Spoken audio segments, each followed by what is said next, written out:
Yumma everyone, welcome to Hot Pink Goanna Studios, Deadly Artists with Disabilities podcast. We're going to be doing a series of podcasts talking and having a yarn with amazing artists through the Noonaron group who are living with disabilities and talk about the contributions they are making to our culture, our community and to the arts.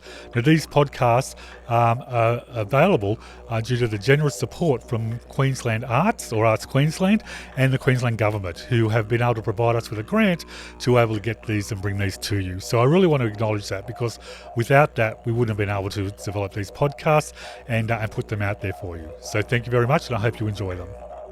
Hi everyone, Uncle Paul here with Hot Pink Goanna, Deadly Artists with Disabilities, and today we're going to have a bit of a yarn with one of our artists from the Noonaron art group that I talked about earlier, Brendon Ball. Now I'll talk Brendon up because he won't talk himself up, but Brendon is a very proud Durable man from Wodja Nation from up North Queensland, and one of our amazing artists. And Brendon's actually did a painting that was exhibited in the United Nations in Geneva in 2019 called Tracks in the Sand, and it was part of the Cultures Inclusion exhibition, and that painting was then purchased by the Lowitja Institute down in Victoria, and it hangs in their head office down there, and then later on used for the cover, used on the cover of the Closing the Gap report in 2020.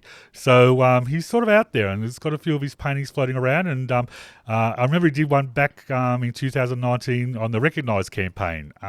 So some of his artwork can be a little bit political as well, but he's a deadly young fella, so it's going to be nice to have a yarn with him. I haven't seen him for a little while. So Brendon, how you going? And thanks for coming along. Thanks, Uncle. I'm pretty good. Been pretty laid back, actually. Yeah. For the last couple of months.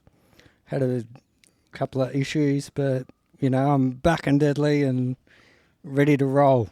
So now, Brendon, being an artist living with disability, how does your disability impact on your storytelling and your art? Look, what happens when you paint? Well, when I paint, I have to think of two things.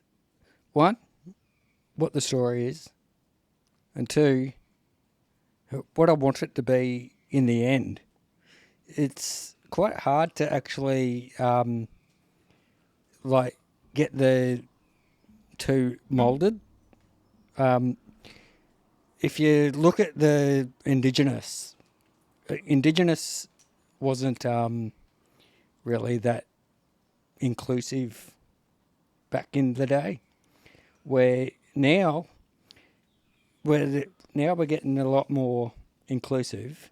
There's a stronger appreciation for Indigenous art now, and people are looking at the storytelling and the connection and the fact that the symbols used go back like 60,000 years. So there is a stronger appreciation. And I just recall your artwork, Tracks in the Sand, where a lot of paintings, when they depict a person's journey, have footprints. But yours had tyre tracks going across country. Yes, that's right. So I thought that was very powerful, and it was a beautiful painting. The colours were amazing. Yep. So I just thought that was a very powerful story, because it was the story of you wanting to eventually be an elder. The story of my eldership. Yeah. And my story of how I wanted to actually get there. And, you know, talking with elders like you has actually helped me to get there. Or getting there, I should say. I'm not there just yet, but... You're a young fella. I'm young, but, you know, young and deadly. And, you know, ready to learn. And how else can you learn but have a yarn? Exactly, yeah. I mean, we're all still learning. I learn stuff every day. And I know you had a really powerful part of coming along to the art group. You had that energy, and your story, I think, impacted on a lot of people when you did your artwork. And I think it was, because most of our objects only paint mainly about, like, the main things paint about was ceremony, country and bush tucker. So the disability side of it, because in our language we don't really even have a word for disability. It's just sort of, you know, come as you are sort of stuff. Or a symbol. Yeah, or a symbol. So we developed that symbol to represent disability and in the artwork. And I just think from what I've seen, it just has such a huge impact on people thinking, you know, you're sort of a real leader in this too, along with the other artists, where it's showing people that mob with disabilities can contribute culturally and have a story to tell. And the story is very unique. And Absolutely. yeah. So It really comes down to the individual, I think. but I want to ask you, how did you feel? I remember when Loitza Institute approached me to buy your painting, and I got the chance to ring you and ask you, did you want to sell it? And how did you feel that time when an organisation, like a well-known organisation like that, wanted to buy, that your artwork spoke to them and actually wanted to buy it and use it? How did that make you feel as an artist and as an artist with disability, that an institution like that saw something in your artwork? Well, even a accomplished artist like Van Gogh only sold one painting in his whole life. I didn't know that. Yeah. So, having that in the back of my mind, I'm not saying that I'm Van Gogh by any chance, but it gives me the backbone to be able to,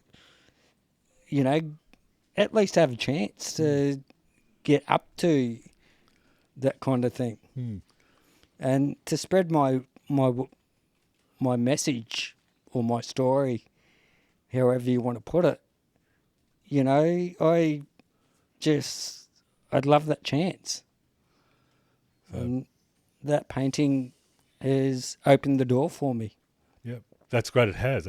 But I think it's been a good, strong message. When it was on display at United Nations in Geneva, there was a lot of interest. A lot of people wanted to hear more about you and the story, and it really impacted on people. And the beauty of having the QR code next to it with you telling your story blew people away. They could actually use their smartphone and bring it up with you telling the story yourself in your own words. And so I know it had a massive impact. And then to be on the cover of the Closing the Gap report, and I think was a huge accolade, and well deserved, because you spent a lot of time in that artwork, and it was a huge painting. And 3 months, if I can remember. Yeah. And it came from the heart. It takes a lot to put your story out there on and the body permanent. And the body, yeah. Yep, and the body, because I ended up actually getting some sores from because you got spent quite a few hours in one hit on. Yes. On a hard tile floor. Yeah. And I really shouldn't have done that. Yeah, but you suffer for your art, Bryce, don't you? You do. It makes it more personal. Yeah. If you ask me. Oh yeah. Because you get into that space when you're doing it. Yeah, you do. Yeah. Listen, I hear you doing some woodworking now. You're venturing further into the art field and doing your skills doing something else. Tell us about that. Yes. I've always loved my woodwork, my art, period. I've always loved. It's just another medium that I love to get into. My father passed away about 4 months ago, and I'm now doing a turtle, a sea turtle, and I'm hoping that it'll be put up with a plaque that my local surf club are doing for him, as part of a life member kind of thing. And I'm hoping that it'll be put there as like a memorial kind of plaque kind of thing with his name and year that he joined, and unfortunately the year that he passed away. I'm sure they will. Your dad was a full-on saltwater fella. I mean, he loved the beach. And is that the Wujal connection up the coast, further up far north Queensland, through there? Because that's right on the coast. There's saltwater in his blood there, you reckon? Or no, that's the Dicky Beach. Dicky Beach. Oh no, the surf club, Dicky Beach Surf Club. But I'm thinking going back further to Wujal connections. Oh, yeah, indigenous saltwater stuff. Yeah. Oh, he's always been a saltwater man. Yeah. You know, he was, God, I don't remember a weekend that we weren't at the beach. Mm. If he had time to be there, he was there. Yeah. And he actually got me. I was a member of the surf club myself, and he actually helped me to get my what they called your S badge and my SLSC, which is your surf life saving certificate. Oh, okay. And that I even went as far as to do the theoretical part of the bronze medallion, and I've had so many people help me with that, and it turned out that the Peters crew were actually part of the surf club Oh, yeah. back in the day. Yeah, yeah. There's some local fellas up here, some Pitjantjatjara fellas that do a lot of Yes. stuff up here, yeah. And one of them's Deadly Artist as well. So, hey, you would have had to, I'm just thinking, to do your life-saving, your bronze medallion, you would have had to do a few adjustments to do that with your chair on the sand and a few different overcomes. You would have had to be very innovative in how you do that. I didn't actually do the that stuff, Uncle. Oh, you did all the theory stuff. Did the theory Yeah. and the 150-metre swim. Oh, right, yeah. Well, that's pretty good. Wow. Yeah. And it was in a 1.5 metre swell. Yeah. Jeez. So when you Yeah. say you didn't actually do that, you did a 150-metre swim in a 1.5-metre swell on the beach in open Yes. water, your certificate. That's pretty good going. Jeez. And I was about 15 when I did that. Yeah. So, Suffice to say, I'm not as fit now as I was. none of us are as fit as we were when we were 15 years old, mate. It's like, Yes, but I think that the connection with like the coast and all that has helped me to do my painting in a lot of things, and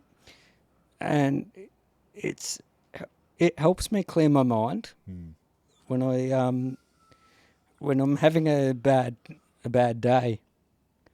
I go down to the beach just for half hour, and I just sit there, remind myself, that everything's not as bad as what it could be. And just, I actually talk to my dad yeah. about things because he's actually at Dicky Beach now in the ocean. Yeah. And that's where we laid his ashes. So I get to spend at least half an hour to an hour a day with him, Yeah. unless it's raining, of course. Yeah. But Yeah. That was a lovely memorial service for your dad there. And I reckon he'd be around. We all believe that our ancestors are watching over us. Absolutely. And, yeah, and hanging around and yeah, guiding us. I reckon he's with me right now. Yeah. Yeah. Yeah. I know actually that. have a necklace with his ashes. Oh, right. Yeah. That's a little horse. Yeah. He was an avid horse racer, Yeah. Yeah. or liked the horse racing, Yeah. and liked to have a bit of a bet. Yeah. Didn't always Yeah. win, Yeah. but who does? So You know, not all the time, but he was in it for the sport and the social Yeah. activity. And he was in it for the he was a very social. social person. So Absolutely. yeah, yeah. So we're going to have to get you, mate, to do another painting for us because, unfortunately, we're taking this exhibition to the United Nations, and you haven't got one in this one because you've had a lot going on in your life. But Yep. but we really I've would been like doing- you to, get back down and do something, and even maybe, do some artwork about your connection with your dad and I'd love what you've that. been doing, and because I think it's a really strong message in our connection to our family and our culture and our history and who our family members are that guide us, and yes, it'd be great to get you to do another painting, and Yeah. and we won't get this to this exhibition, but it'd be great to have one to put into the next exhibition that we're working on. So, because I think you're an amazing role model for our young artists coming through. You just do deadly work. Your paintings are beautiful, I and try to the be. colour. Yeah, look, I try. and they just come from a space and your personal story that I don't think resonates beyond just an ordinary painting. People see that story and they value that, and it's always positive stories. Like even your one, Tracks in the Sand, was about learning about disabilities and culture, so that you want to be a future elder around disability business and be those next models. So role models coming through, and as us other ones are getting older, we need the younger ones to come up and take the reins and start to If we don't have the younger generations coming up, then those younger generations, we're not going to have any elders in the future. Yeah. We're going to lose the elders. Yeah. And we can't do that. No. You know, elders are where we learn. Elders are where we get our culture from. I find. Well, they're the story They help. keepers. Well, they help to find the culture. I mean, the culture's there, but elders, they teach. You're doing that now with your art and your storytelling. Younger people seeing. I try to. Yeah, you do that. So, I mean, that's the whole thing. You're coming up and you're going to inspire some of our younger mob with disabilities to tell their story and be proud of their disability and proud of what they do, and share those stories and raise awareness with the rest of the community that mob with disabilities are out there and doing amazing stuff. And not just the disabilities, though. I want to get every mob, disabled or not, to be proud of who they are. Oh, yeah. And, just going back to family, you said that, my family and that are right behind me. But I was just going to say, family's not only blood. Family can be a guy or a woman that you've met along the way and have actually taught you a lot of things over, like, I've had you for, 7 years? Yeah, probably, 7, 8 years, Yep. Been hanging out, And I've learnt more from you than I have basically from anyone. Oh, thanks, mate. That means a lot, So it's a two-way street. I've seen you grow and tell your story and your artwork, and sit with ministers at exhibitions and represent our community. And so, I've loved sitting back watching you grow and become the deadly artist that you are and the young fella that you are, and represent our mob. So it's a two-way street with that. I know, yes, but just, if it wasn't for you, I wouldn't be in the position that I'm in. You were the one that gave me you opened the door. So thank you. Oh, thanks, mate. Thank you. That means a lot. Means a lot. So might end it there before we start bawling. Jeez. But thanks, look, so much for coming and having a yarn today. It was so nice to catch up, and we'll show some photos during this of your artwork and some of the stuff you've done, and look forward to another 7 or 8 years, a lot longer, of sitting down painting with you and having because there's always 7 or 8. Oh, that's what I mean. At least like another. I'm getting old, maybe another 30 years. They'll be really old. Come on, Uncle. You got a lot of time in you now. So, but I look forward to sitting down because I always enjoyed sitting down and painting and having a yarn. And we didn't always get a lot of painting done sometimes, but did we? No, but painting's not always about the painting. Yeah, true. It's more about the connection and the yarning. Exactly, yep. You're spot on, yeah. A lot of people think the painting was just you sat and painted. No, it was more about the connection to the mob. Yep. And, you know, as I said, without you, I wouldn't have that. So, thanks. So, yep. Well, I reckon you're a deadly artist, and I really look forward to sitting down and painting with you and yarning some more, and getting you to put something in our next exhibition as well. Even if it's a wood carving, I'm hanging out to see these as well and what they're going to look like. So, yeah, pretty talented. I didn't know about that. The wood carving. So, geez, what else is it going to do? Next, I'll bring it out a song. Yeah, there you go. Yep. Okay, Brendon, thanks again, bros. It was really good to have a yarn with you. Thanks, Uncle. And look forward to hanging out with you more. Deadly. Catch you later. All right. See ya.